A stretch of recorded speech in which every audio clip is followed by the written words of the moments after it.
la evaporación. Ahora tenemos que calcular la precipitación, pero no la precipitación que cayó en la cuenca, la precipitación ajustada sobre el embalse. Entonces, ¿cómo se calcula la precipitación? 1 menos el coeficiente, este es el CR, véase que aquí, a este de aquí sí le puse CT y a este no le puse la R, así que aquí le podemos poner CR. 1 menos CR por P, por el área del lago. Y para hacer las cosas sencillas le ponemos el área del lago constante. Así que esto, nos dijeron que el coeficiente de escorrentía aquí promedio era de 0.25. Eso depende de la vegetación, de la geología, de la topografía y otro poco de cosas. Así que usted, esto por esto, menos esto, por esto, entre esto, lo calcula una sola vez, lo guarda en una memoria y nada más tiene que multiplicarlo por P y tiene la precipitación ajustada al sitio del espacio. Y luego, ¿qué va a hacer? Va a hacer su balance hídrico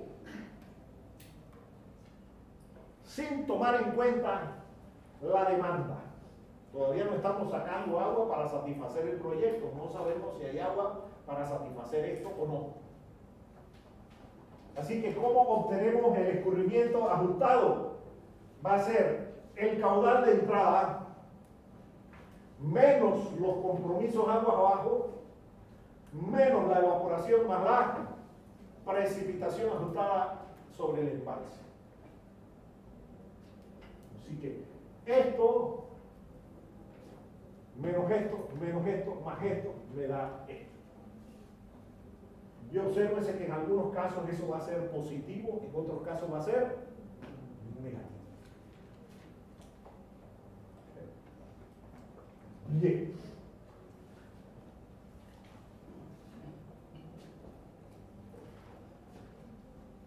Estos que están en negrita son obligantes sumarios. Los otros están ahí de vicio. Pero cuando usted tiene Excel, usted nada más le dice autosuma y saca esa suma de ahí. Estos están en negrito, son obligatorios calcular. Bien. Entonces, esta es la cantidad de agua que voy a tener disponible en ese año. Esa es la cantidad de agua que voy a tener disponible. Y esta es la cantidad de agua que necesito para satisfacer la demanda del proyecto que estamos investigando. Si esto es mayor o igual a esto, el proyecto es factible. Y si esto es menor que esto, ahí murió la flor y no hay que hacer más nada. No hay suficiente agua para satisfacer esa demanda. Entonces usted dice, con la agua que hay ahí y los compromisos de agua abajo y la evaporación y todo lo demás que hay ahí, aquí no hemos puesto pérdida por infiltración porque este embalse estaba en un sitio impermeable, pero si hay infiltración, entonces también tiene que incluir las pérdidas por infiltración. Bien, las cosas esas que ustedes conocen de hidrología, que se llaman pérdidas hidrológicas. El agua que no me queda disponible porque se infiltró, se evaporó, qué sé yo, etcétera, etcétera. Entonces, nosotros lo primero que vamos a ver es averiguar la factibilidad del proyecto.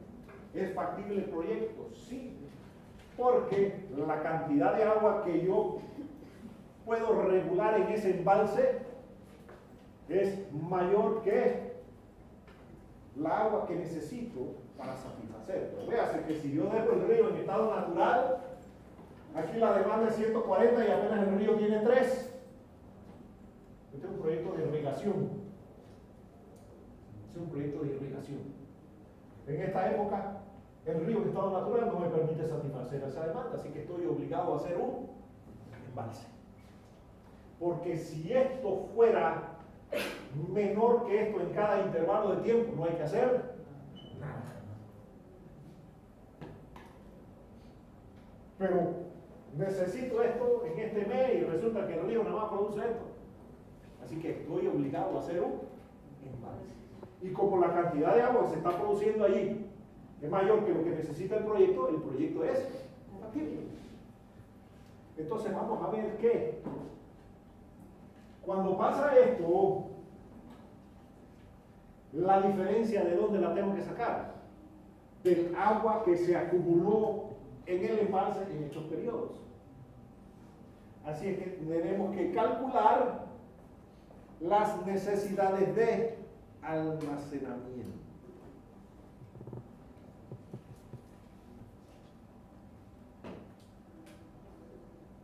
¿Okay? Entonces,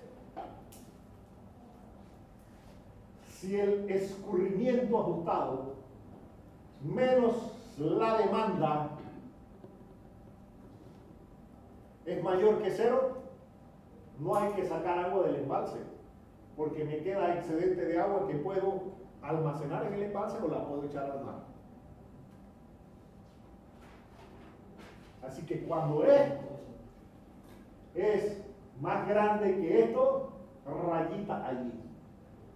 Esto es más grande que esto, rayita. Pero véase, no porque esto sea negativo, sino que cuando esto menos esto da un valor negativo. Así que esto menos esto negativo coloca el valor absoluto aquí. Aquí va el valor absoluto de esto menos esto.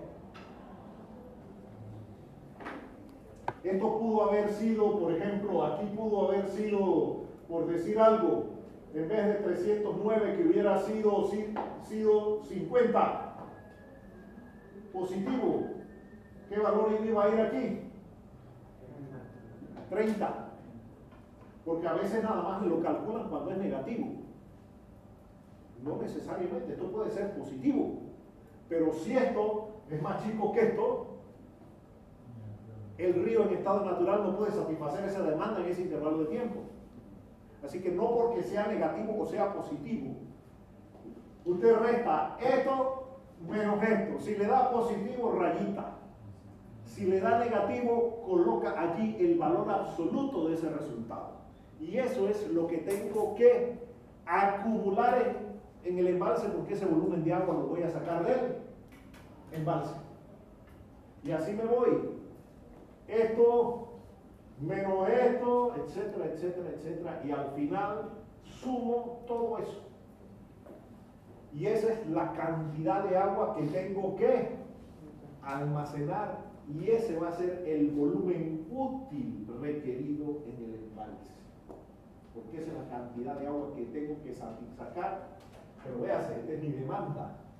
Pero como se pierde agua por evaporación, tengo que almacenar más que eso. Para tener en cuenta las pérdidas hidrológicas que se dan allí. Porque a veces el estudiante dice, esto es lo que yo necesito, eso es lo que voy a guardar. Falso. También va a haber evaporación, que no había antes de que existiera el embalse. Porque la evaporación se da en el cuerpo de agua, y si el embalse no existe, el cuerpo de agua no existe. Y como la superficie del río es muy pequeña, la evaporación prácticamente es mínima. Entonces, ese es el volumen útil que yo necesito allí para satisfacer las necesidades.